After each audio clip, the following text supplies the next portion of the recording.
How to disable tags on Instagram Lite. Hello guys, in today's video I'm gonna show you how to disable tags on Instagram Lite. First, then open Instagram Lite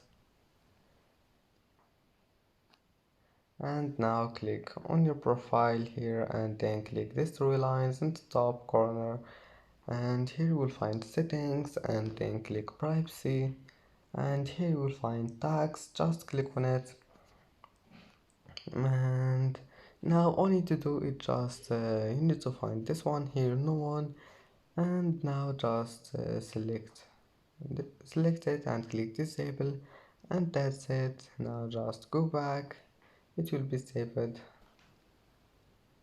And that's it for today's video. Don't forget like and don't forget subscribe, and thank you for watching this video until the end, and see you in the next video.